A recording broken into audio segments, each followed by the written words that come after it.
Bonjour Ayumi Moreoaki. Ravi de vous recevoir, bienvenue. Donc, quand j'ai dit en introduction qu'il fallait que les femmes occupent leur juste place, notamment dans le domaine de la tech, je sais que vous êtes bien convaincu de cela, puisque vous avez, vous, cette ambition quand même importante de 5 millions de femmes accompagnées. Alors, dites-nous pourquoi vous avez créé finalement Women in Tech et en quoi ça consiste. Et merci beaucoup de me recevoir, surtout pour cette cause qui me tient tellement à cœur et que je trouve que c'est un enjeu majeur dans le monde aujourd'hui. Donc j'ai créé Women in Tech, l'idée m'est venue en 2017. Moi-même, quelqu'un qui était dans la tech depuis 10 ans, avec une conversion assez tardive dans le milieu. Je savais qu'il n'y avait pas beaucoup de femmes dans la technologie, mais je pensais qu'il était 2017, les choses étaient en train de s'arranger. Oui. Et quand je me suis rendu compte qu'en fait l'écart était en train de grandir, je me suis dit qu'est-ce qu'on peut faire? Et c'est là où est venue l'idée de Women in Tech. Et tout de suite, c'était une ambition de faire ça globalement, parce qu'il n'y a pas un pays dans le monde où nous avons trouvé la parité des genres et néanmoins non plus de parité de représentation de féminine dans la technologie. Oui, alors comme vous avez un parcours un parcours à la fois familial et de travail très international, vous avez cette expérience qui vous permet beaucoup de choses. D'ailleurs, vous me disiez qu'au départ, vous l'avez créé sous forme associative et puis vous êtes passé en entreprise sociale et solidaire. Voilà. C'était ? Oui, tout à fait. Alors, je commençais comme une association parce que je me suis dit, on va sauver le monde, tout le monde va vouloir nous aider. Et en fait, la réalité des choses était très différente. En tout cas, on a pu brasser beaucoup de bénévoles et des gens qui veulent nous aider, mais financièrement, c'était pas ça. Et donc, nous avons dû trouver un modèle économique pour pouvoir nous accompagner dans notre démarche et avec notre ambition. Et c'était via des partenariats, mais qui étaient vraiment avec des services, des propositions des services, que ce soit des services de capacitation technologique pour les femmes, des programmes de mentoring et beaucoup d'événements. Et donc, nous avons trouvé notre propre modèle économique. Et tant mieux, parce que ça nous permet de pouvoir être pérenne, d'être sustainable, comme on dit, d'être indépendant. Bien sûr. Et alors là, vous avez dit que Women in Tech consiste en accompagnement, événements, mentorat, etc. Donc vous déployez tout un tas de capacités.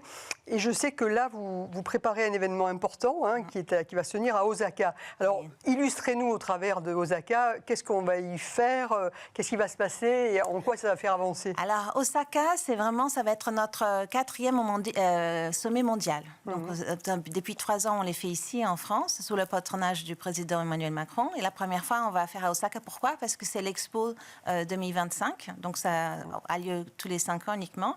Et là, ça va être le rendez-vous pour toutes les délégations du monde entier. Donc, aujourd'hui, Women in Tech Global, nous avons des antennes dans plus de 60 pays. 60 pays? Oui, plus de 60 pays. Sur tous les continents, je crois. Dans vous êtes là. tous les continents, exactement. Là, il y a 2 semaines, j'étais au Kazakhstan, etc. Donc, tous les continents. Donc, c'est notre endroit où toutes ces délégations vont venir.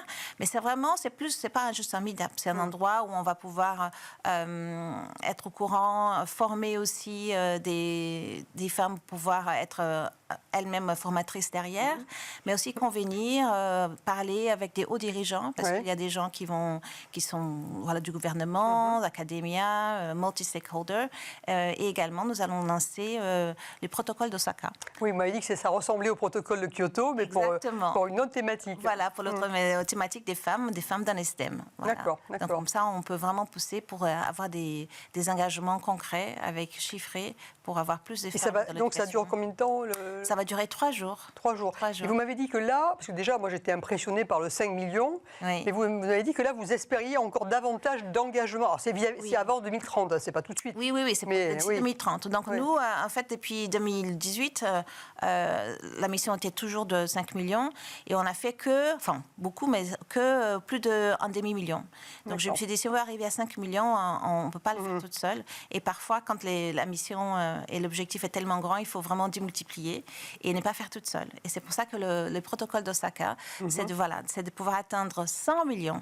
100 millions. Mais par contre, on ne fera pas ça tout seul. Ça veut dire qu'on va amener collectivement les efforts des pays, des associations, des fondations, des entreprises, du public et du privé pour pouvoir ensemble atteindre cet objectif. Et comment vous faites pour recruter, entre guillemets, attirer des États, puisque vous m'avez cité des États, des entreprises, juste en quelques mots, mais comment on fait?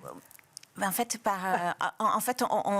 avec ces antennes-là, toutes les personnes qui dirigent ces différentes antennes dans des pays, elles sont bien structurées, elles sont bien connectées. Et puis surtout, elles ont déjà fait le travail sur le terrain. Donc elles montrent au gouvernement, voilà ce qu'on fait, voici les résultats. Est-ce que vous voulez nous soutenir? Est-ce que vous voulez aller plus loin? Et encore une fois, on ne leur demande pas de l'argent, on demande juste de nous soutenir et de tenir à leurs engagements.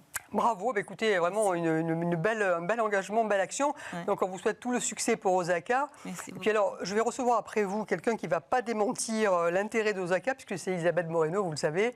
Et je sais qu'elle aussi sera présente au travers de la fondation Femmes à Numérique. Exactement. Donc, alors Elisabeth Moreno, c'est quelqu'un qui est très très cher pour moi personnellement et aussi pour toute notre organisation, parce que pendant qu'elle était encore ministre de l'égalité, c'était une des premières à me recevoir, prendre le petit déjeuner avec du temps. Elle nous a toujours soutenus depuis 3 ans déjà et elle sert avec nous en tant que présidente de notre délégation française. Donc je suis très fière. Très bien, bravo pour tout ça. Merci beaucoup Ayumi, merci. Merci.